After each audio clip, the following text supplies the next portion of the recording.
ঈদ রাঙাতে বাবার সঙ্গে নতুন পোশাক কিনতে বের হয়েছিলেন বিশ্ববিদ্যালয় পড়ুয়া মেয়ে। কেনাকাটা শেষ হলেও ঘরে ফেরা হয়নি বাবা মেয়ের। সড়ক দুর্ঘটনায় নিমিষেই সব শেষ।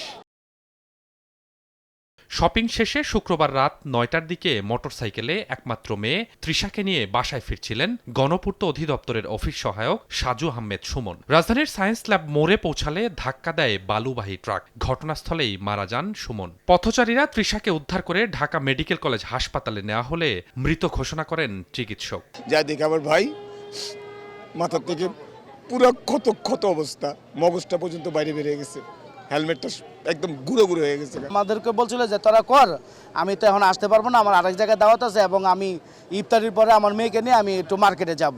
ঈদ কেনাকাটা শেষে বাসায় ফেরার পথে তেজগাঁও সড়ক দুর্ঘটনায় প্রাণ গেছে আরও দুজনের। স্ত্রী ও শালিকাকে নিয়ে সিএনজি অটোরিকশায় বাসায় ফিরছিলেন হারুনুর রশিদ সানি। সাত রাস্তা মোড়ে ইউটার্ন নেওয়ার সময় সড়ক বিভাজনে সজোরে ধাক্কা লেগে গুরুতর আহত হন সবাই। ঢাকা মেডিকেল কলেজ হাসপাতালে নেওয়ার পর সানি ও সিএনজি চালক আলিমকে মৃত ঘোষণা করা হয়। তিনজন ছেলে নিয়ে আসছিল, ওরা বলছিল যে সাত রাস্তা থেকে নামার পরে যে ইউটার্ন থেকে ইউটার্ন নেওয়ার সময় মানে সিএনজিটা উল্টে যাওয়াতে ওরা ওইখানেই মানে অ্যাক্সিডেন্টটা করে। দুইজন মারা গেছে, সিএনজি ড্রাইভার মারা গেছে আর সানি ভাই মারা গেছে, আর সানি ভাইয়ের বোন মোটামুটি ভালো আহত হয়েছে। এ ঘটনায় সানির স্ত্রী ও তার বোন গুরুতর আহত অবস্থায় ঢাকা মেডিকেলে চিকিৎসাধীন।